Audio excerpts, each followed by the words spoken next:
madam যেটা বলছিলেন একটু আগে নজরের ব্যাপারটা পড়ার মতো নজরের হবে না, এরকম একটা হলে ফোকাল হয়, আমার যেটা রয়েছে দুটো, এটা তো যদিও চলবে, একটা দুটো একটা লাইন কন্ট্রোল বেরোবে, আর তাতে এতে দিতে সুবিধা হবে, যে জায়গায় দেওয়ার প্রয়োজন শুধু সেই জায়গাটাই করবে, পড়াটা দেখতে হয় শুধু জায়গায় শুরুটাই ওষুধটা ঠিকঠাক জায়গায় করে না এবং কাজও হয় না, ডেনের বাইরে বা গায়ে থেকে যাই হোক অলরেডি মেশিনটা নিয়ে আমাদের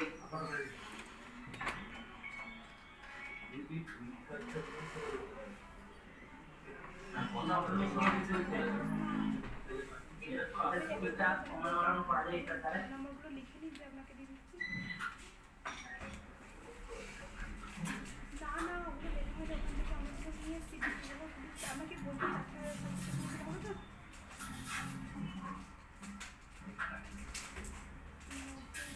না নতুন অ্যাকাউন্ট হবে, যেটা আপনি ঠিক আছে, তো এটা বেরোলেন বসটা এটা দিয়ে বাড়বেন না, হাতে নিয়ে না কন্ট্রোলটা করবে, এটার উপরে সবটা প্রেসার করা হবে, সবটা ধরে একটু এটার মধ্যে পেইন্ট প্রেসার